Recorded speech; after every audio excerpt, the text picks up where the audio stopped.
Hello विद्यार्थी मित्रों, chapter number 2 विद्युत स्थितिमान અને કેપેસિટર લેક્ચર નંબર 13। આજે આપણે સ્વાધ્યાયના દાખલા નંબર 2.14 થી આગળ ચાલુ કરીશું। ઓકે, તો દાખલા નંબર 2.14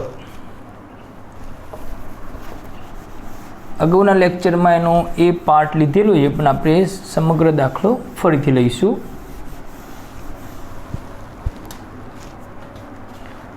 1.5 માઇક્રોકુલમ અને 2.5 માઇક્રોકુલમ વીજભાર ધરાવતા બે નાના ગોળાઓ, ચલો શું આપેલું છે? Q1 અને Q2, 1.5 માઇક્રોકુલમ, 2.5 માઇક્રોકુલમ, માઇક્રોકુલમ એટલે 10⁻⁶ કુલમ। વીજભાર ધરાવતા બે નાના ગોળાઓ એકબીજાથી 30 સેન્ટીમીટર અંતરે રહેલા છે। ચલો બંને વચ્ચેનું ડિસ્ટન્સ ડી કેટલું આપ્યું છે? 30 સેન્ટીમીટર। તો શું પ્રશ્ન છે? નીચેના સ્થાનોએ વિદ્યુત સ્થિતિમાન અને વિદ્યુત ક્ષેત્ર શોધો। બે ઓપ્શન આપેલા છે। ઓપ્શન નંબર એ, ચલો પહેલો પ્રશ્ન, બંને વીજભારોને જોડતી રેખાના એક્ઝેક્ટ મધ્ય બિંદુએ વિદ્યુત સ્થિતિમાન અને વિદ્યુત ક્ષેત્ર શોધવાનું છે। તો Q1 Q2, ચલો બંને વચ્ચેનું ટોટલ ડિસ્ટન્સ કેટલું છે? D is equal to 30 centimetre. એ બંનેને જોડતી રેખાના મધ્ય બિંદુએ વિદ્યુત સ્થિતિમાન અને વિદ્યુત ક્ષેત્ર, તો કમ્પ્લીટ મિડલમાં કોઈ બિંદુ લઈ લઈએ। ચલો બિંદુ પી, તો આ બિંદુ પાસે આપણે વિદ્યુત સ્થિતિમાન શોધવું છે। તો વિદ્યુત સ્થિતિમાન કોના લીધે હશે? Q1 અને Q2 ના લીધે। તો આ ડિસ્ટન્સ કેટલું થયું? એને હું આર કહી દઉં, 15 સેન્ટીમીટર। આ પણ અંતર કેટલું થયું? 15 સેન્ટીમીટર। અચ્છા, હું R1 અને R2 લખી શકું ને, પણ R1 R2ની કિંમત કેવી છે? સરખી છે। સમજો અહીંયા હું R1 લખું છું, અહીંયા R2 લખું છું, તો આ બંને વચ્ચેનું અંતર R1 બિંદુથી, આનું અંતર R2। તો બિંદુ P પાસે આપણે વિદ્યુત સ્થિતિમાન અને વિદ્યુત ક્ષેત્ર શોધવાનું છે। ચલો પહેલા વિદ્યુત સ્થિતિમાન શોધી લઈએ। સૂત્ર યાદ છે ને? વિદ્યુત સ્થિતિમાનનું સૂત્ર શું થાય? વીજભારના કારણે KQ/R, અને વિદ્યુત ક્ષેત્રનું સૂત્ર થાય KQ/R²। કેની જગ્યાએ ઘણીવાર 1/4πε0 લખી શકાય। ચલો કિંમતો મૂકી દઈએ। તો બિંદુ P પાસે વિદ્યુત સ્થિતિમાન V ઇઝ ઇક્વલ ટુ, પહેલા વીજભારના કારણે વિદ્યુત સ્થિતિમાન V1 પ્લસ બીજાના કારણે V2। પહેલાના લીધે વિદ્યુત સ્થિતિમાનનું સૂત્ર શું થાય? તો KQ1/R1, ભલે R1 લખીએ, પણ આપણને ખ્યાલ છે કે R1 અને R2ની કિંમત કેવી છે? સરખી છે। પ્લસ બીજાના લીધે બિંદુ P પાસે વિદ્યુત સ્થિતિમાન, તો V બરાબર KQ/R, તો KQ2/R2। કિંમતો મૂકી દઈએ તો 9 × અચ્છા, આમાં જુઓ કોમન શું નીકળશે મિત્રો? K/R કોમન નીકળી જશે, તો Q1 પ્લસ Q2। R1 અને R2ની કિંમત કેવી છે? સરખી છે, તો મેં R1 R2 બરાબર R લખી દીધા। R1 અને R2 સરખા હોવાથી R લખી દીધા। ચલો Kની કિંમત 9 × 10⁹, Rની કિંમત 15 સેન્ટીમીટર, 15 × 10⁻² મીટર।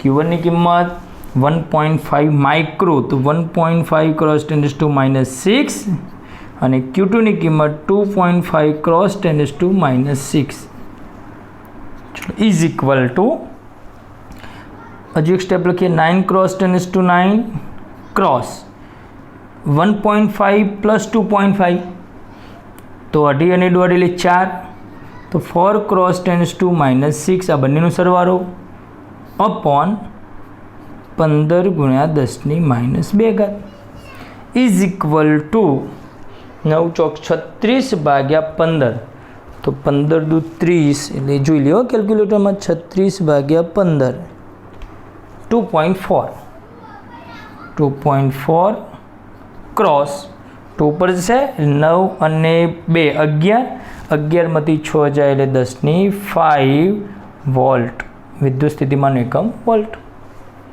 ચલો ક્લિયર? વિદ્યુત સ્થિતિમાન અદિશ કે સદિશ? ભૂલી ગયા લાગો છો, ઘણો ટાઈમ થયો। વિદ્યુત સ્થિતિમાન અદિશ, તો કોઈ પણ બિંદુ પાસે વિદ્યુત સ્થિતિમાન શોધવું હોય તો બધાના વિદ્યુત સ્થિતિમાનનો સરવાળો, સીધે સીધું એનું સમીકરણ। હા, વિદ્યુત ક્ષેત્ર સદિશ છે, તો એમાં દિશા એંગલ ધ્યાનમાં રાખવું જોઈએ. તો ચલો એના એ જ વસ્તુ વિદ્યુત ક્ષેત્ર શોધીએ.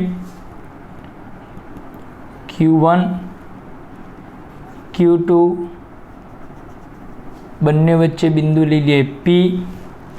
Q1ના કારણે ચલો Q1 પણ પ્લસ Q2 પણ પ્લસ. આ અંતર કેટલું મિત્રો? R1 બરાબર 15 સેન્ટીમીટર. આ અંતર પણ R2 બરાબર 15 સેન્ટીમીટર. Q1ના કારણે બિંદુ P પાસે વિદ્યુત ક્ષેત્ર Q1ની કિંમત છે 1.5 માઇક્રોકુલમ. તો પ્લસના કારણે વિદ્યુત ક્ષેત્ર શું થાય? બહાર નીકળે. ભૂલી નથી ગયા ને? P પાસે Q1ના કારણે વિદ્યુત ક્ષેત્રની દિશા E1 બહાર નીકળે. ચલો Q2ના કારણે બિંદુ P પાસે વિદ્યુત ક્ષેત્ર તો પ્લસ વીજભાર છે. કેટલો છે? 2.5 માઇક્રોકુલમ. તો એના કારણે વિદ્યુત ક્ષેત્ર બહાર નીકળે આ દિશામાં. ચર્ચા ક્યાં કરવાની છે? બિંદુ P પાસે. તો E2. કોઈ વિદ્યાર્થી અહીંયા આમ પણ દર્શાવી શકે જો બિંદુ P તો કે E2ની દિશા આમ છે, આમ દોરાય E2, અને E1ની દિશા આમ છે તો AI E1. ખ્યાલ આવે ને? આ રીતે પણ લખી શકાય, દર્શાવી શકાય. ચલો તો E2 અને E1 એ આ બિંદુ P, આ E2ની દિશા અને આ E1ની દિશા. E2 સદિશ E1 સદિશ કરતાં મેં એની લંબાઈ વધુ દર્શાવી. કોઈ કહેશે કેમ? તો વિદ્યુત ક્ષેત્રનું સૂત્ર શું છે આપણી પાસે? E બરાબર KQ/R². ભાઈ K અને R બંનેના સરખા છે, અંતર તો સરખું છે. તો વીજભાર જેનું વધારે હોય એ વીજભારનું વિદ્યુત ક્ષેત્ર કેવું હોય? વધારે હોય. તો Q1 અને Q2માં Q2ની કિંમત વધુ છે તો E2ની કિંમત વધુ હશે, E1ની કિંમત ઓછી છે. પરિણામી વિદ્યુત ક્ષેત્ર શોધવા માટે બંને પરસ્પર વિરુદ્ધ દિશામાં, તો બંનેને શું થાય? બાદબાકી.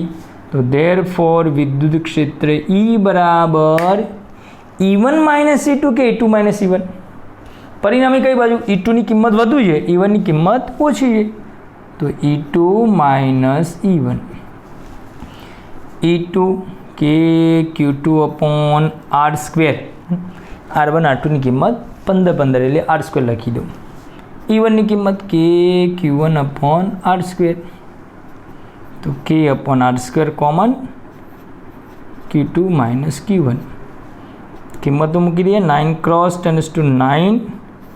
આરની કિંમત 15 સેન્ટીમીટર, એનો વર્ગ તો 15નો વર્ગ 225, અને 10⁻² નો વર્ગ 10⁻⁴. ખ્યાલ આવે ને? 15 સેન્ટીમીટર તો 15 × 10⁻² નો વર્ગ. Q2 2.5 micro 10⁻⁶.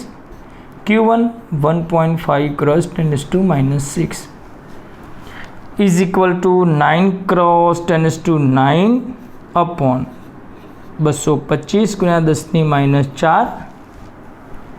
ચલો ક્રોસ અઢીમાંથી દોઢ જાય તો 1 × 10⁻⁶ એટલે 10⁻⁶ is equal two 9/225.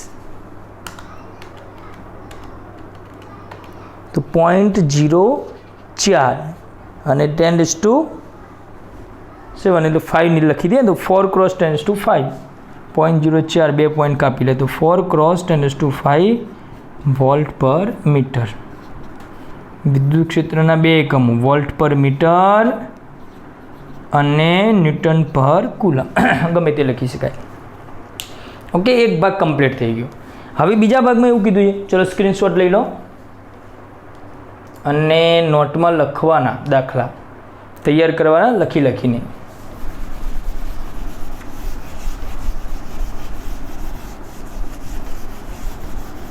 Q1 Q2 ને જોડતી રેખાના એક્ઝેક્ટ મધ્ય બિંદુએ વિદ્યુત સ્થિતિમાન અને વિદ્યુત ક્ષેત્રની ચર્ચા થઈ ગઈ.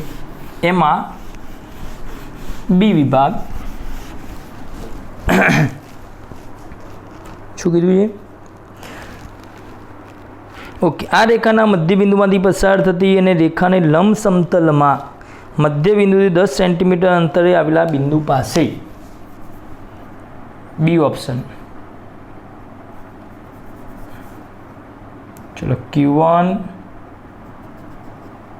Q2 ને જોડતી રેખાના મધ્ય બિંદુ માંથી પસાર થતી લંબ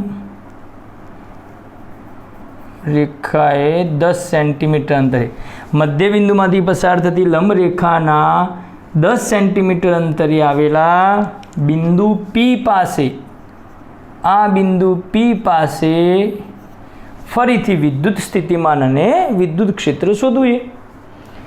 ઓકે, વિદ્યુત સ્થિતિમાન ફરીથી એના એ કુલ વિદ્યુત સ્થિતિમાન કોના લીધે હશે? Q1 ના લીધે અને Q2 ના લીધે. તો V બરાબર V1 પ્લસ V2 વિદ્યુત સ્થિતિમાન અદિશ સીધો સરવાળો V1 તો કે Q1 upon R1 plus Q2 upon R2. Total અંતર કેટલું છે બંને વચ્ચેનું? 30 સેન્ટીમીટર. આ કેટલું છે? 15 સેન્ટીમીટર. આ પણ 15 સેન્ટીમીટર. મિત્રો આ અંતર લેવાનું R1 ના, Q1 ના કારણે બિંદુ P પાસે શોધવાનું છે. તે આ અંતર આવશે આ 15, આ 10, પાયથાગોરસનો પ્રમેય 15 નો વર્ગ 225, 10 નો વર્ગ 100, 225 વત્તા 100 એટલે 325 નું વર્ગમૂળ 18 પોઈન્ટ સમથિંગ આવશે. 0 પોઈન્ટમાં એટલે આપણે રાઉન્ડમાં 18 સેન્ટીમીટર લખી દઈએ. એ જ રીતે Q2 થી બિંદુ P નું અંતર પણ 18 સેન્ટીમીટર. મતલબ R1 ની કિંમત 18, R2 ની કિંમત 18. ક્લિયર? ચલો R1 R2 કેવા? સરખા. તો હું લખી દઉં K upon R common, Q1 plus Q2. કોઈ ફેર નહીં. પેલામાં 15 સેન્ટીમીટર અંતર બિંદુ અહીંયા હતું, અહીં બિંદુ અહીં ગયું તો અંતર થઈ ગયું 18 સેન્ટીમીટર. 9 ક્રોસ 10⁹, 18 સેન્ટીમીટર એટલે 10⁻². Q1 plus Q2 1.5 10⁻6 plus 2.5 cross 10⁻6. કેલ્ક્યુલેટરનો ઉપયોગ કરજો. જો કે અહીંયા આવી જશે 2 અને અહીંયા થશે 4. 4 એટલે અહીંયા આવશે 2. 2 ક્રોસ સમજો 9 ક્રોસ 10⁹ ક્રોસ દોઢ અને અઢી 4 10⁻6 અપોન 18 ગુણ્યા 10⁻². 9 ચોક 36 ને નીચે 18 તો 2 ક્રોસ 2 ઉપર જશે તો 9 ને 2 11, 11માંથી 6 જાય એટલે 10⁻5 વોલ્ટ. ક્લિયર? તો બિંદુ P પાસે વિદ્યુત સ્થિતિમાન 2 ક્રોસ 10⁵ વોલ્ટ. હવે પ્રશ્ન છે કે આ બિંદુ પાસે વિદ્યુત ક્ષેત્ર શોધવાનું છે. બે વસ્તુ શોધવાની હતી ને, વિદ્યુત સ્થિતિમાન પણ શોધવાનું હતું અને વિદ્યુત ક્ષેત્ર પણ શોધવાનું હતું. વિદ્યુત સ્થિતિમાન શોધાઈ ગયું. ભાઈ વિદ્યુત ક્ષેત્ર અદિશ કે સદિશ? સદિશ. તો વિદ્યુત ક્ષેત્ર શોધવા માટે વિદ્યુત ક્ષેત્રને દર્શાવીએ. જોજો મિત્રો બરાબર ધ્યાનથી. બિંદુ P પાસે Q1 પ્લસ, તો પ્લસના કારણે વિદ્યુત ક્ષેત્ર રેખા એમાંથી બહાર નીકળે. તો Q1 ના કારણે બિંદુ P પાસે વિદ્યુત ક્ષેત્ર E1. ક્લિયર? Q2 ના કારણે બિંદુ P પાસે વિદ્યુત ક્ષેત્ર બહાર નીકળે તો Q2 પ્લસ છે તો પ્લસમાંથી બહાર નીકળે તો એના કારણે વિદ્યુત ક્ષેત્ર E2. ચલો અંતર કેટલું? 18. અહીં પણ અંતર કેટલું? 18. અહીંયા 1.5 માઇક્રોકુલમ, અહીંયા 2.5 માઇક્રોકુલમ.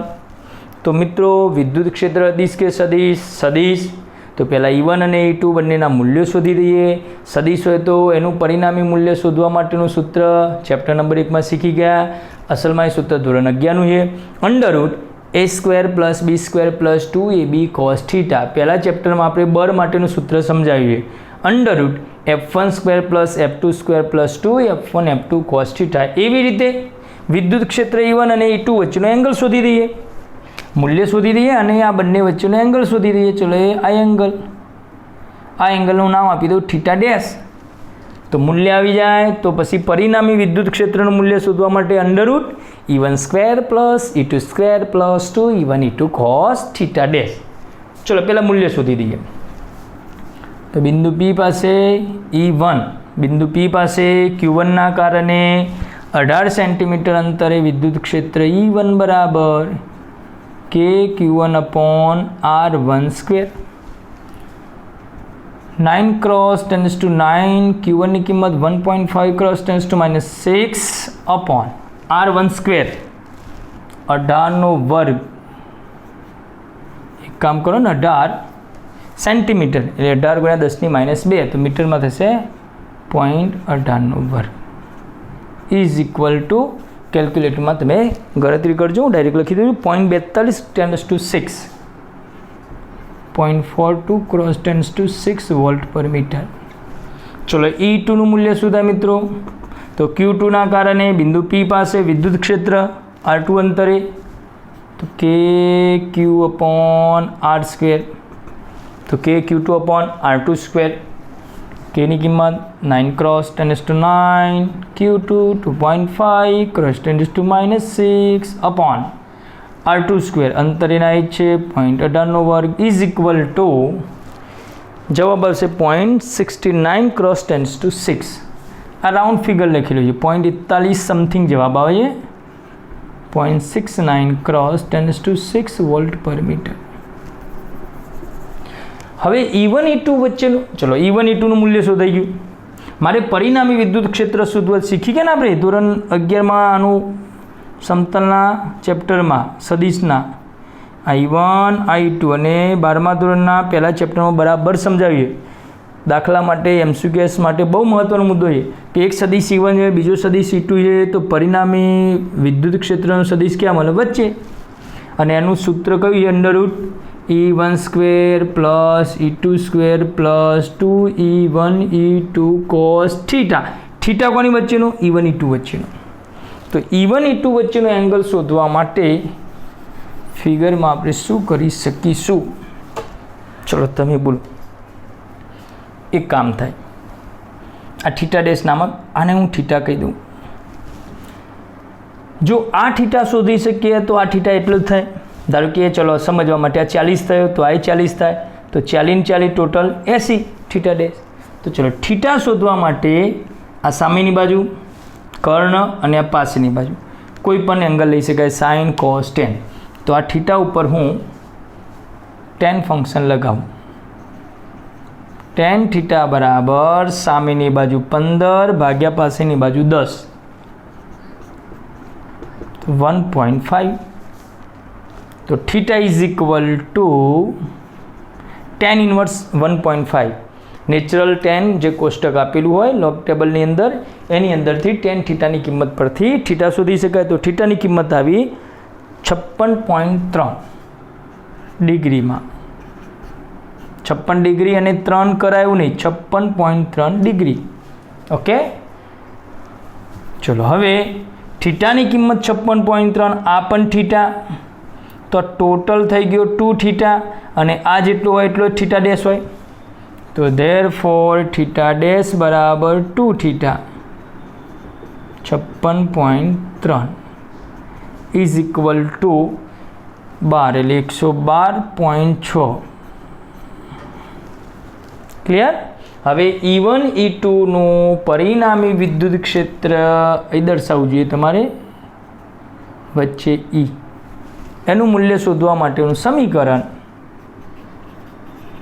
પરિણામી electric field E is equal two √E1² plus E2² plus 2E1 E2 cos theta dash. भाई मैं थीटा डैश नाम आपी है किंमत मूकी दीए तो E1² 0.42 क्रॉस 10⁻, एक काम करिए 0.42 नो स्क्वेर 10⁶ है એટલે 10⁻12 प्लस E2² 0.69 નો સ્ક્વેર અને 10⁶ નો સ્ક્વેર 10⁻12 प्लस 2 E1 0.42 10⁶ હું લખતો નથી પછી લખું E2 0.69 तो E1 E2 तो 10⁶ तो 10⁻12 इंटू cos 112.6 डिग्री। ओके कंटिन्यूअस वर्गमूलની અંદર છે E1 ની કિંમતનો વર્ગ, E2 ની કિંમતનો વર્ગ, 2E1 E2 into cos theta. બધાનું સાદુરૂપ આપીશું તો આપણી પાસે જવાબ આવશે, ડાયરેક્ટ લખી દો મિત્રો. ચલો એક કામ થાય, 10^12 10^12 અને 10^12 એનું વર્ગમૂળ બહાર કાઢી દે તો 10⁶. અંદર 0.42નો વર્ગ 0.1764. ઓકે, હું લખી દઉં છું ડાયરેક્ટ. પ્લસ 0.69નો વર્ગ 0.4761 પ્લસ 2 0.42 0.69નો ગુણાકાર 0.2898. શું વધ્યું? 10⁻12 12 બહાર નીકળી ગયા વર્ગમૂળમાં તો 10⁶. અહીં વધ્યું cos 112 તો એનો જવાબ છે -0.3843. ઓકે, હવે તમારી પાસે જવાબ આવી જવો જોઈએ ડાયરેક્ટ. આ બંનેનો ગુણાકાર કરવાનો, એ જે આવે તો માઇનસ છે, આ બંનેનો સરવાળો કરીને પહેલાંની કિંમત બાદબાકી કરી દે ને એનું વર્ગમૂળ, તો જવાબ આવે છે 0.65559 ક્રોસ 10⁶. રાઉન્ડ ફિગરમાં લખી દઈએ તો 0.6.6 ક્રોસ 10⁵. એક પોઈન્ટ આપણે કાપીશું એટલે વોલ્ટ પર મીટર. અહીંયા કોઈ એક વિદ્યાર્થીને એવો પ્રશ્ન થવાનો કે સાહેબ cos 112.6 ની કિંમત કેવી રીતે લાવ્યા તમે 0.3843? તો એના માટે ધોરણ 11ની અંદર યુટ્યુબ ઉપર તમે લખજો ચેપ્ટર નંબર 2 એકમ અને માપન. એની અંદર મેં એંગલ માટેના અંશ, ખૂણો, એના 3 એકમો, રેડિયન, પછી અંશ, ડિગ્રી એટલે ટૂંકમાં ડિગ્રી, કરા અને વી કરા અને બધા વચ્ચેનો સંબંધ, કોસ થીટા સાઇન થીટા કેવી રીતે શોધાય એ પણ સમજાવીએ. તેમ છતાં અહીંયા રિપીટ કરીએ. 12માના વિદ્યાર્થીઓને એવો ટાઈમ હોતો નથી કે અગાઉનો આપણે તૈયાર કરી શકીએ, જોઈ શકીએ. ટાઈમ બધાની પાસે હોય છે બરાબર, પરંતુ આપણે આપણા ટાઈમનો ઉપયોગ કરતા નથી. જો કોસની કિંમત સ્ક્રીનશોટ લઈ લો પહેલાં, આને અહીંયા લખી દઈએ. પછી cos 112.6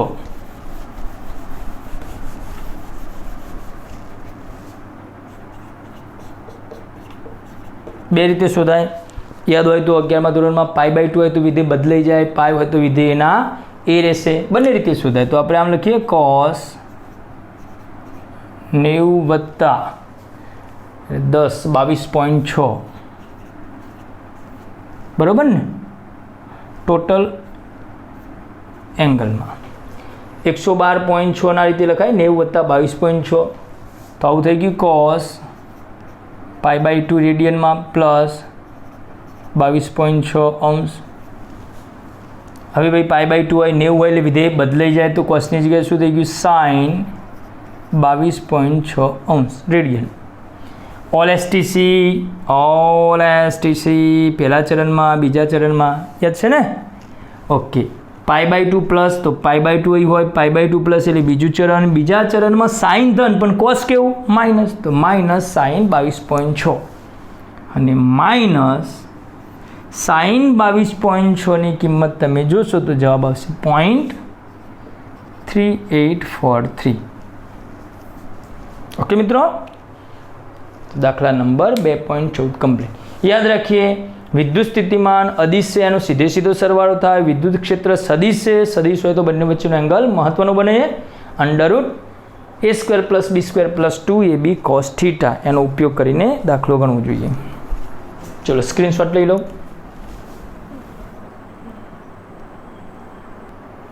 દાખલા નંબર 2.15. અંદરની ત્રિજ્યા R1 અને બહારની ત્રિજ્યા R2 ધરાવતી એક ગોળાકાર સુવાહક કવચ. ગોળાકાર છે ને, જાડાઈ અને પહોળાઈ વધઘટ નથી. અરે રે છી. R1 R2 ત્રિજ્યા ધરાવતી ગોળાકાર કવચ. સુપર, સરસ. પણ હવે સુધારો નહીં કરું, આ પહોળાઈ જાડાઈ બધું સરખું છે બરાબર. અંદરની ત્રિજ્યા R1, બહારની ત્રિજ્યા R2. કવચ, સુવાહક કવચ. સુવાહક કવચ આવે એટલે ચેપ્ટર નંબર 1માં શીખી ગયા અને ચેપ્ટર 2માં એનો ઉલ્લેખ પણ આવ્યો. Electrostatic shielding. સુવાહક કવચની અંદરના ભાગમાં વિદ્યુત ક્ષેત્ર કેટલું હોય? 0 હોય. Is equal two 0. ઓકે, પ્રશ્ન શું છે? અંદરની ત્રિજ્યા R1 R2. તો નંબર 1, કવચના કેન્દ્ર પર વીજભાર ક્યુ મૂકવામાં આવે? કવચના કેન્દ્ર પર. અચ્છા, આની ટોટલ સુવાહક કવચ, એ આ જે કવચ છે ને સુવાહક કવચ, એ સુવાહક કવચ ઉપર ઓલરેડી વીજભાર કેપિટલ ક્યુ આપેલો છે.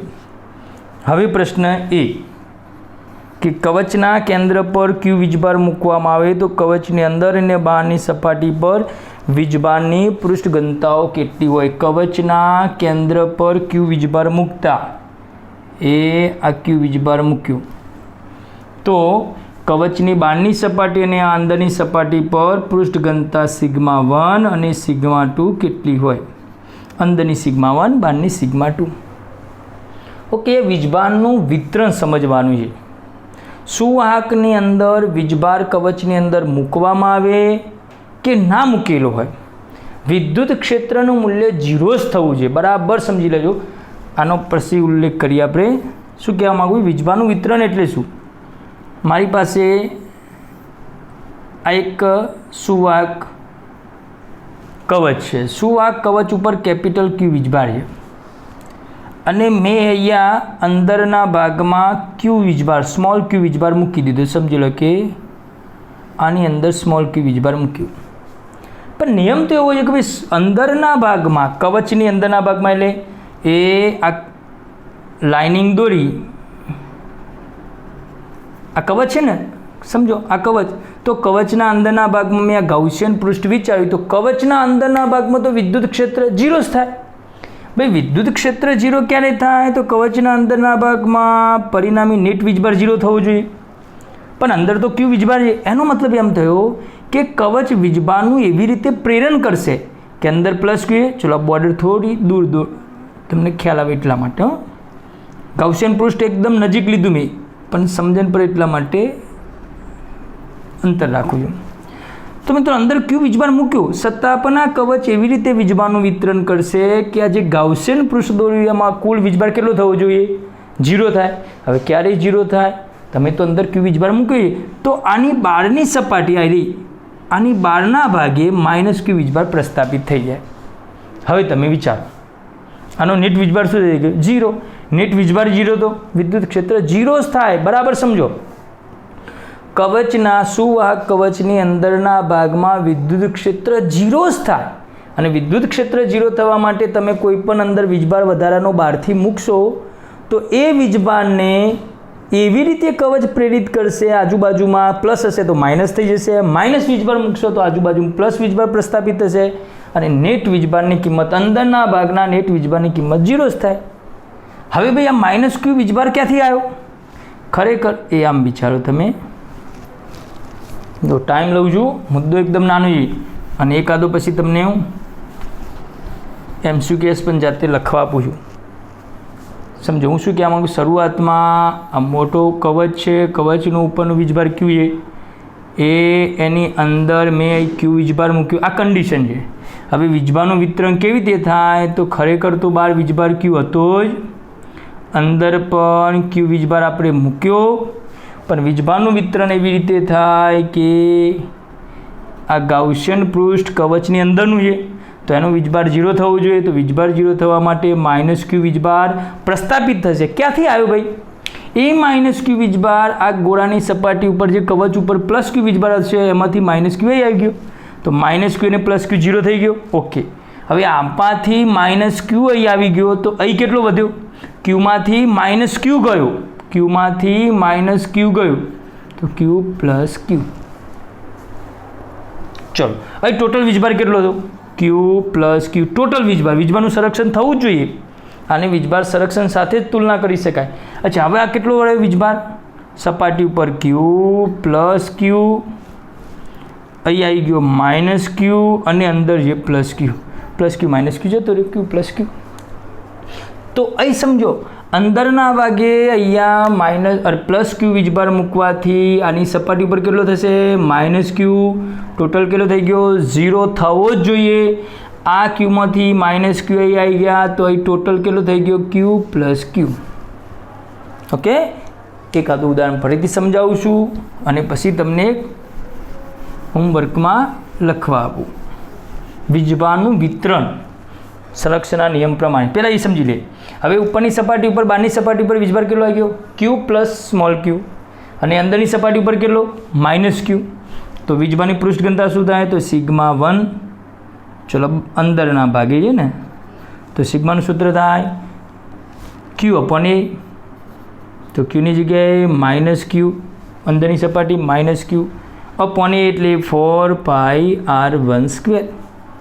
ચલો સિગ્મા 2 બહારના ભાગે, તો ક્યુ અપોન એ. બહારની સપાટી પર વીજભાર કેટલો? કેપિટલ ક્યુ પ્લસ સ્મોલ ક્યુ અપોન એની જગ્યાએ 4πr2². ઓકે, જો હજુ એક સરળતાથી સમજણ પડવી જોઈએ કે વીજભાર કેવી રીતે વિતરિત થાય છે. બહારના ભાગે 2q અને તમે અંદર વીજભાર મૂકી દીધો માઇનસ. આ વીજભારનું વિતરણ આ રીતે આપેલું જ છે તમને. તો આમાં વીજભારનું વિતરણ કેવી રીતે થાય અહીંયા દોરું તો ખ્યાલ આવશે. એ એમને એમ રાખીએ. ચલો, એ આ કવચ ખરેખર અહીંયા છે 2q. આ રીતની કન્ડિશન છે. હવે વીજભાર એવી રીતે પ્રેરિત થશે, એવી રીતે વીજભાર એડજસ્ટ થશે, એવી રીતે વીજભારનું વિતરણ થશે કે કવચની અંદરના ભાગમાં વિદ્યુત ક્ષેત્ર 0 જ થાય. તો મિત્રો જુઓ, આ જે વિચારીએ, હવે હું પેલું ગાઉસિયન પૃષ્ઠ નથી દોરતો, બરાબર? આની એકદમ નજીક ગાઉસિયન પૃષ્ઠ વિચારો તો અંદરના ભાગમાં તો માઇનસ ક્યુ વીજભાર છે અને માઇનસ ક્યુ વીજભાર તો વિદ્યુત ક્ષેત્ર 0 ના થાય. તો બોલો ચલો, આ માઇનસ ક્યુ તો આની અહીં બહારની સપાટી પર આ માઇનસ ક્યુ અહીં વિચારો તમે, અહીં માઇનસ ક્યુ થયું ને જે છે એમના એમ, એ આ માઇનસ ક્યુ. તો માઇનસ ક્યુની એક્ઝેક્ટ બહારની સપાટી પર શું થશે? પ્લસ ક્યુ વીજભાર આવી જશે. કુલ વીજભાર કેટલો થઈ ગયો? 0. પરંતુ બે આ પ્લસ ક્યુ વીજભાર આવ્યો ક્યાંથી? તો બહારની સપાટી ઉપર હતો 2q, એમાંથી પ્લસ ક્યુ વીજભાર અહીં આવી ગયો, તો અહીંયા શું વધે? માઇનસ ક્યુ. એટલે 2q માઇનસ ક્યુ. પડી ખબર? માઇનસ ક્યુ એની સપાટી ઉપર પ્લસ ક્યુ આવી ગયો, તો આ 0 થઈ ગયો. આ પ્લસ ક્યુ વીજભાર ક્યાંથી આવ્યો? તો આ 2q હતો, એમાંથી અહીંયા પ્લસ ક્યુ આવી ગયો, તો વધ્યો કેટલો હવે? ક્યુ. તો એ આ રીતે વીજભારનું વિતરણ થયું. ક્યુ વધ્યો, અંદરના ભાગમાં બીજો ક્યુ આવી ગયો આ 2q અને આ માઇનસ ક્યુ. શરૂઆતમાં કેટલો વીજભાર હતો ભાઈ? ટોટલ 2q માઇનસ ક્યુ, તો ક્યુ. અહીંયા પણ વીજભાર તો જો એ જ છે, ક્યુ પ્લસ ક્યુ માઇનસ ક્યુ, આ તો 0, તો ક્યુ. પડી ખબર? ચલો, એવી જ રીતે હોમવર્કમાં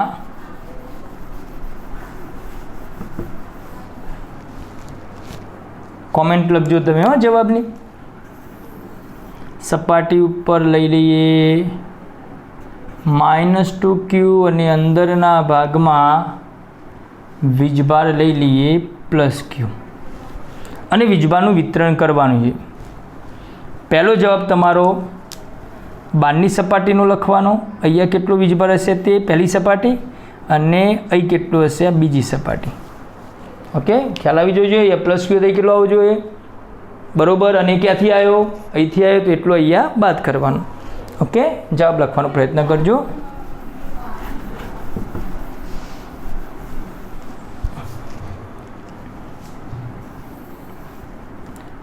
q, બીજી પણ સપાટી લઈ લઈએ q અને -q.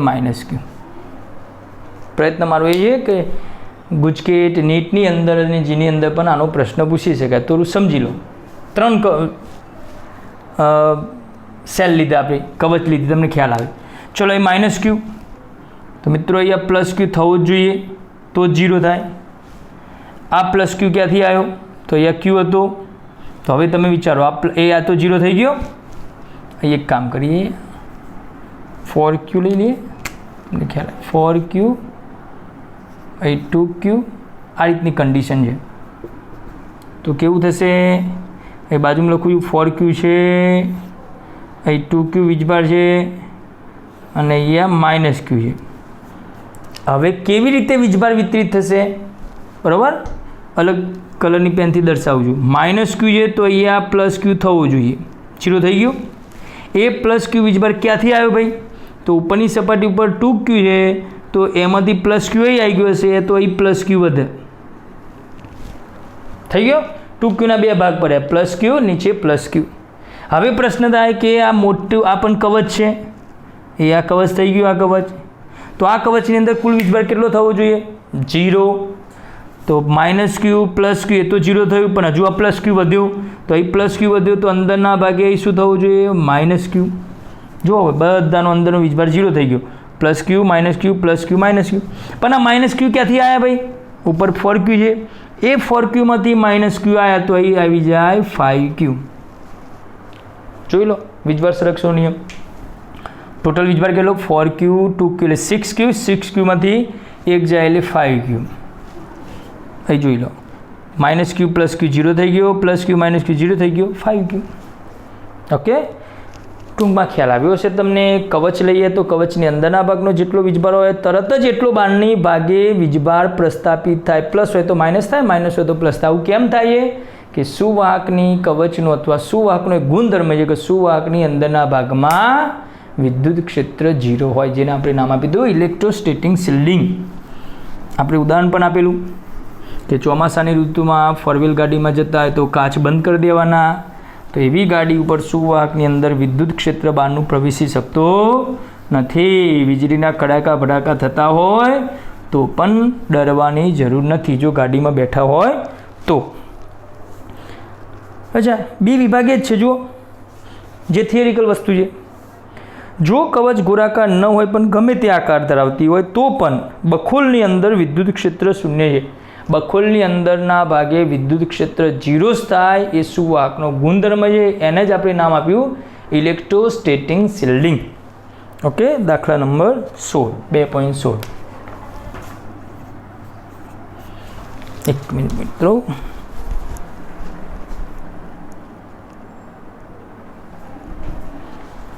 દર્શાવો કે સ્થિત વિદ્યુત ક્ષેત્રના લંબ ઘટકનું વિદ્યુતવાળી સપાટીની એક બાજુથી બીજી બાજુ સુધી અસતતપણું E2 minus E1 is equal to sigma upon epsilon 0. Okay, પ્રશ્ન આવો છે, સરળ છે, સમજણ પર એવો. દર્શાવો કે સ્થિત વિદ્યુત ક્ષેત્રના લંબ ઘટકનું વીજભારિત સપાટીની એક બાજુથી બીજી બાજુ સુધી અસતતપણું. ટૂંકમાં એક પ્લેટ લઈ લો એટલે તમને ખ્યાલ આવશે. વીજભારની પૃષ્ઠ ઘનતા તો આનું વિદ્યુત ક્ષેત્ર E1 સમજી લો કે પ્લસ છે, આની વીજભારની પૃષ્ઠ ઘનતા પ્લસ છે તો વિદ્યુત ક્ષેત્ર આમ છે તો પ્લસ હોય તો બહાર નીકળે, પછી આ બાજુ પણ પ્લસ હોય તો બહાર નીકળે, તો એ આ દિશામાં E2. પ્લેટના કારણે ઉદ્ભવતું વિદ્યુત ક્ષેત્ર પહેલાં ચેપ્ટરમાં શીખી ગયા. તો અહીંયા પણ સિગ્મા અપોન 2 એપ્સિલોન 0. હા, E1ની દિશા n કેરેટ હોય તો E2ની દિશા માઇનસ n કેરેટ હોય, વિરુદ્ધ દિશામાં છે. તો પરિણામી વિદ્યુત ક્ષેત્ર શું થાય? ગમે તેની એકની બાદબાકી કરવું, E2 માઇનસ E1 અથવા E1 માઇનસ E2. તો E2 માઇનસ E1, ચલો આ પ્લસ લીધું છે તો E1 માઇનસ E2 લખું, E1 માઇનસ E2. શું થશે મિત્રો? E1 sigma upon 2 epsilon 0 n caret minus, અને E2ની દિશા ઓલરેડી માઇનસ છે તો sigma upon 2 epsilon 0 minus n caret. પરીખ નહીં. E1 તો જે છે એમને મૂકી દીધા, E2 તો E2 પણ મૂકી દીધા, પણ E1માં n કેરેટ આવશે, E2માં માઇનસ n કેરેટ આવશે. આ વચ્ચેનું માઇનસ એમને એમ રાખ્યું તો માઇનસ માઇનસ પ્લસ, તો sigma upon 2 epsilon 0 plus sigma upon 2 epsilon 0 is equal to sigma upon epsilon 0. Okay, પહેલાંનો જવાબ આવી ગયો E1 minus E2. અસતતપણું E1 minus E2 સદિશ. ચલો બુકમાં E2 માઇનસ E1 લખાય, મેં અહીંયા આને E2 લખી દો અને E1 લખો તો તમારો જવાબ E2 માઇનસ E1 આવશે. દ્વારા અપાય છે જ્યાં n એકમ કેરેટ તે બિંદુએ સપાટીને લંબ એકમ સદિશ છે. સિગ્મા એ બિંદુની પૃષ્ઠ ઘનતા છે. આ પરથી દર્શાવો કે સુવાહકની તરત બહાર વિદ્યુત ક્ષેત્ર સિગ્મા પણ. અચ્છા, સુવાહકની બહાર વિદ્યુત ક્ષેત્ર, આ સુવાહક પ્લેટ થઈ. હવે નામ દર્શાવવું, ચલો આ સુવાહક પ્લેટ, તો તરત જ આ બહારના ભાગે વિદ્યુત ક્ષેત્ર E1 અને અંદરના ભાગે વિદ્યુત ક્ષેત્ર E2, પણ અંદરના ભાગે તો વિદ્યુત ક્ષેત્ર 0 હોય. કોઈ પણ સુવાહક લો તો સુવાહકની અંદરના ભાગે વિદ્યુત ક્ષેત્ર 0. તો અહીંયા મિત્રો સુવાહકના અંદરના ભાગની E2 ની વાત કરું તો E2 ની કિંમત 0 થાય. તો આ સૂત્રમાં સુવાહકના અંદરના ભાગે E2 0, તો E2 ની કિંમત 0. તો જે જવાબ આવો કોનો આવે? E1 બરાબર sigma upon epsilon 0 n caret. સપાટીની તરત જ બહારના ભાગે વિદ્યુત ક્ષેત્ર sigma upon epsilon 0 n caret. n caret શું દર્શાવીએ? એકમ સદિશ કઈ તરફ છે? બહારની તરફ. ઓકે, ચલો એમાં બી ઓપ્શન આપેલો છે. દર્શાવો કે સ્થિત વિદ્યુત ક્ષેત્રનો સ્પર્શીય ઘટક વીજભારિત સપાટીની એક બાજુથી બીજી બાજુ સુધી સતત હોય છે. આ માટે ગાઉસના નિયમનો ઉપયોગ કરો ને માટે સ્થિત વિદ્યુત ક્ષેત્ર બંધ ગાળા વડે કેટલું કાર્ય શૂન્ય થાય છે તે પણ હકીકતનો ઉપયોગ કરો. ઓકે, જો એવું કહેવા માંગીએ કે સુવાહકમાં વિદ્યુત ક્ષેત્રનો સ્પર્શીય ઘટક સતત હોય છે. મિત્રો સતત હોય તો અને તો જ બંધ ગાળા માટે કાર્ય 0 થાય. દાખલા તરીકે ફરીથી મેં કોઈ સુવાહક લઈ લીધું ગમે તે આકારનું, અને એમાં કોઈ બિંદુ પાસે વિદ્યુત ક્ષેત્ર આમ લઈ લીધું. સમજવા માટે સમજો પહેલાં E. તો એ વિદ્યુત ક્ષેત્રના બે ઘટકો મળશે, એક અને આ બે. એક વિદ્યુત ક્ષેત્રનો સ્પર્શીય ઘટક E સમાંતર, આ સમાંતર થાય મિત્રો આ રીતે, અને એક વિદ્યુત ક્ષેત્રનો સપાટીને લંબ ઘટક E પરપેન્ડિક્યુલર. હવે તમે વિચારો કે અહીંયા કોઈ વીજભાર લઈ લઈએ સ્મોલ q. આ સ્મોલ q વીજભારને આ સુવાહક ઉપર મારે ગતિ કરાવવું છે, બંધ ગાળા ઉપર આમ ફેરવવો છે. તો એના માટે જે વિદ્યુત ક્ષેત્ર હોય કોના લીધે બળ લાગશે? વિદ્યુત ક્ષેત્રના લીધે બળ લાગશે. કેટલું બળ લાગે તો આપણને ખ્યાલ છે, પહેલા ચેપ્ટરનું સૂત્ર F બરાબર QE. ઓકે, આટલું બળ લાગશે. કોના લીધે બળ લાગશે? વિદ્યુત ક્ષેત્રના લીધે બળ લાગશે. તો મારો પ્રશ્ન તમને આવો છે કે 3 વિદ્યુત ક્ષેત્ર છે, વિદ્યુત ક્ષેત્ર E, એનો સમાંતર ઘટક અને એનો લંબ ઘટક. આ વીજભારને મારે અહીંથી અહીં લઈ જવો છે, આના ઉપર આમ ગોળ ફેરવવો છે, અહીંથી અહીં લઈ જવું વિચારો. તો વિદ્યુત ક્ષેત્રના કયો ઘટક વડે કાર્ય થશે? સાચું બોલે ને, વીજભારને અહીંથી લઈ જવું હોય તો કયો ઘટક આવે? E સમાંતર ઘટક. એ જ રીતે કોઈ કહે સાહેબ અહીંયા તો આ રીતે વિદ્યુત ક્ષેત્ર E હશે, એના પાસે બે ઘટકો હશે, E સમાંતર ઘટક હશે, એનો લંબ ઘટક હશે. વીજભારને ગતિ કરાવવા માટે કયો ઘટક છે? સમાંતર ઘટક. અને એ સમાંતર ઘટક અને આ વીજભારનો ડોટ ગુણાકાર E dot dl must be 0 થવું જોઈએ. તો અને તો જ કાર્ય 0 થાય. એનો મતલબ એવો થયો કે વિદ્યુત ક્ષેત્રનો સમાંતર ઘટક દરેક બિંદુ પાસે હોવો જોઈએ. બરાબર સમજો? એ વિદ્યુત ક્ષેત્રનો સમાંતર ઘટક દરેક બિંદુ પાસે સતત હોવો જોઈએ. સતત હોય તો અને તો જ દરેક બિંદુ પાસે E ડોટ dl નો ગુણાકાર કેટલો થાય? 0 થાય. કાર્ય 0 થાય. બંધ ગાળા માટેનું કાર્ય તો 0 છે. અચ્છા, આને ચેપ્ટર 2 ની અંદર શરૂઆતમાં કીધું ખરેખર આ શું છે? A થી B પાસે લઈ જવા માટે કરવું પડતું કાર્ય, એટલે જ બે બિંદુ પાસેનો વિદ્યુત સ્થિતિમાનનો તફાવત. હવે વિદ્યુત સ્થિતિમાન સમાન હોય તો જ કાર્ય 0 થાય. W બરાબર Q ડેલ્ટા V.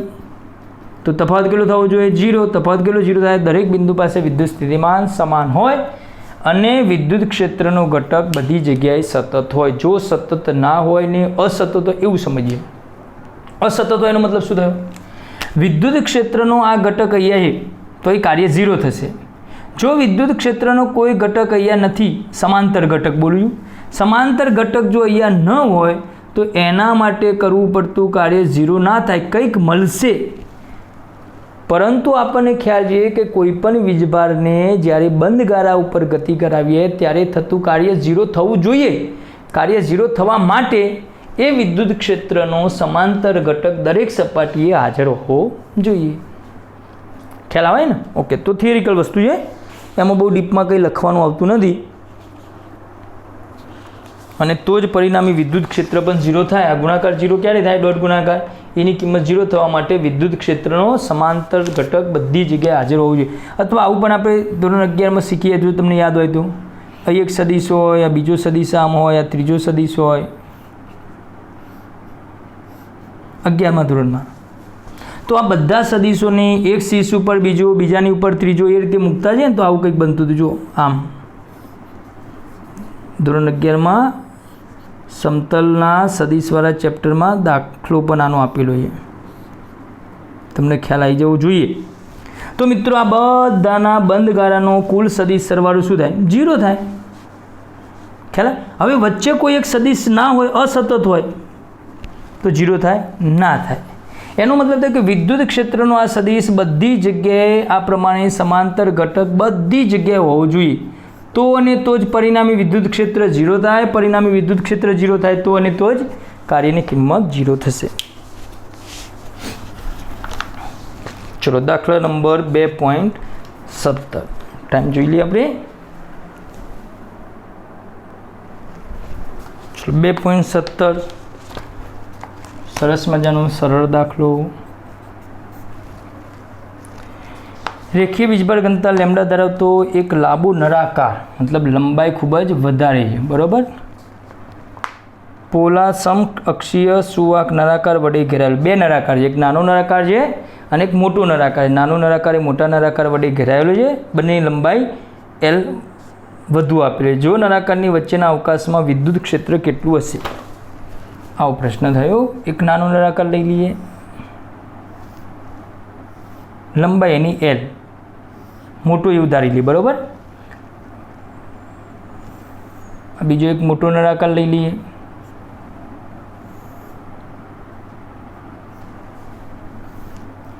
લંબાઈ વધારે ને થોડી.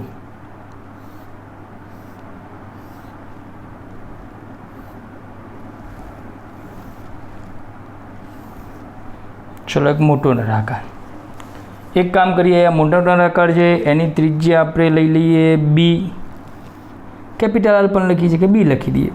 અને નાનો નળાકાર છે એની ત્રિજ્યા લઈ લઈએ આપણે સ્મોલ a. લંબાઈ બહુ વધારે, બંનેની લંબાઈ L ગ્રેટર દેન. લંબાઈ મોટો શબ્દ વાપરી લઈએ, L greater than A, L greater than B. એમના આડછેદ કરતાં લંબાઈ ખૂબ જ વધારે છે.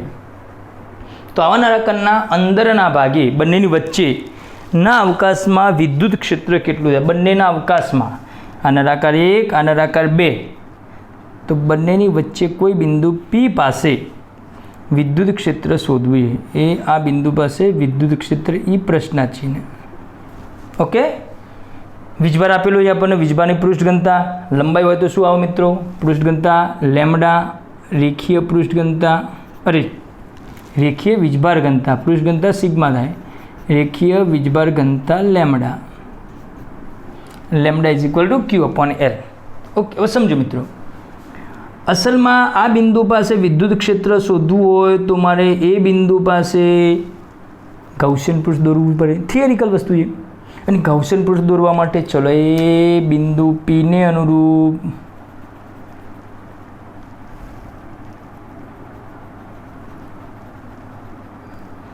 અને જવા દઉં, એટલે માત્ર ગાઉસિયન પૃષ્ઠ જ તમને દેખાય. ઓકે, કેટલી ત્રિજ્યાનું? તો એ આ પ્રમાણેનો શેપ પણ આપી દઈએ. જો મિત્રો બની ગયો નળાકાર. તો બિંદુ P પાસે મારે વિદ્યુત ક્ષેત્ર શોધવું હોય તો બિંદુ P ને અનુરૂપ એક શું બનાવવું પડે? ગાઉસિયન પૃષ્ઠ. એનું કેન્દ્રથી અંતર કેટલું લઈ લઈએ આપણે? R. એ ગાઉસિયન પૃષ્ઠની લંબાઈ કેટલી? L. લંબાઈ તો સરખી જ છે. હવે એ ગાઉસિયન પૃષ્ઠ માટે હું ગાઉસનો નિયમ લાગુ પાડું. તો ગાઉસનો નિયમ ઇન્ટિગ્રેશન યાદ છે ને? E.ds અથવા dA is equal to sigma Q/ε0. હવે મિત્રો જરા ધ્યાનથી જોજો, થિયરીમાં આવી ગયું છે એટલે વસ્તુને બધી લખવાની જરૂર નથી.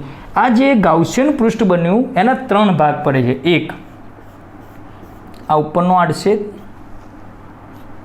આ નીચેનો આડછેદ અને ત્રીજી આ સપાટી, વક્ર સપાટી. આવું થયું ને મિત્રો? એ આવું થયું. આ ઉપરનો આડછેદ, આ નીચેનો આડછેદ અને આ વક્ર સપાટી. ભાઈ આ ઉપરનો આડછેદ હોય એનું ક્ષેત્રફળ ક્યાં હોય? ક્ષેત્રફળ ક્યાં હોય? સપાટીને લંબ કઈ તરફ? બહારની તરફ. સપાટીને લંબ બહારની તરફ. તો એ આનું સપાટીને લંબ બહારની તરફ ક્ષેત્રફળ અહીં દર્શાવું. ક્ષેત્રફળ અહીં S લખીએ. ચલો S લખીએ. અને વિદ્યુત ક્ષેત્ર તો આ દિશામાં, તો બંને વચ્ચેનો એંગલ કેટલો થયો 90, ડોટ ગુણાકારમાં cos 90ની કિંમત તો 0. એ રીતે જુઓ અહીંયા નીચેનો ભાગ, તો એનું ક્ષેત્રફળ ક્યાં હોય, તો આનું ક્ષેત્રફળ ક્યાં હોય, નીચે S. વિદ્યુત ક્ષેત્ર કઈ દિશામાં, આ દિશામાં છે, બે વચ્ચેનો એંગલ કેટલો 90. તો સીધું લખી શકાય કે E ડોટ ડીએસમાં માત્ર કયો ઘટક વધ્યો, સપાટીવાળો. કેવી રીતે, તો એ આ સપાટીનું ક્ષેત્રફળ ક્યાં હોય, એને લંબ બહારની તરફથી આ S અને એ વચ્ચેનો એંગલ શું બનશે, આ બાજુ પણ બનશે. માત્ર વક્ર સપાટી મળશે. E શોધવું જોઈએ તો E એમના એમ cos 0ની કિંમત 1. ds એટલે આ રીતે લખું, ds બરાબર સિગ્મા ક્યુ અપન એપ્સિલોન 0. ચલો મને ખ્યાલ આવે. ds એટલે સૂક્ષ્મ ક્ષેત્રફળ, સંકલન એટલે કુલ ક્ષેત્રફળમાં વક્ર સપાટી વધી, આ બંને તો નીકળી ગયા.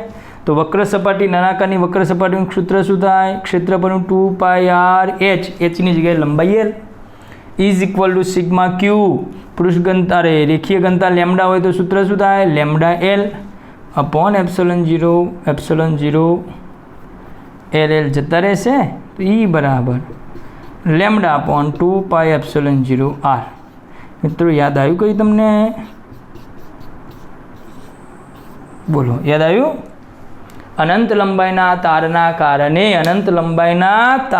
કારણે વિદ્યુત ક્ષેત્ર, તો જ્યારે પણ લંબાઈ બહુ મોટી હોય અને આડછેદ બહુ નાનો હોય, થોડું ઇમેજિન કરો, આ પેનની લંબાઈ બહુ વધારે હોય અને આડછેદ બહુ પાતળો હોય તો એ શું બની જાય, પાતળો તાર. તો અનંત લંબાઈના તારના લીધે જે વિદ્યુત ક્ષેત્ર આવતું હતું, એ જ વિદ્યુત ક્ષેત્રનું સમીકરણ આપણા આ કેસમાં આવશે. 2.17 ટાઈમ જોઈ લે મિત્રો. ઓકે, આટલા સુધી રાખીએ. તો આજે આપણે સ્વાધ્યાયના દાખલા નંબર 2.14 થી 2.17 સુધીની ચર્ચા કરી. હજુ ઘણા બધા દાખલા બાકી છે અને પછી ચેપ્ટર નંબર 3ની શરૂઆત કરીશું. હવે લગભગ રેગ્યુલર વિડીયો આવતા રહેશે. ઓકે, મહેનત કરતા રહો. તમારા હાથથી એક નોટબુક બનાવો, એના જેવું મટીરિયલ બીજું કોઈ નથી. ઘણા વિદ્યાર્થી મિત્રોના મેસેજ પણ આવે છે, કોલ આવે છે કે સાહેબ મટીરિયલ કયું, સારામાં સારું મટીરિયલ આપણા હાથથી લખેલું મટીરિયલ, બરાબર. શોર્ટ ટ્રીપ્સ આવતી હોય તો એના બાજુમાં ધ્યાનથી લખતા રહો, સમજતા જાઓ. ઓકે, અને મહેનત કરતા રહો. All the best. જય હિન્દ. ભારત માતા કી જય.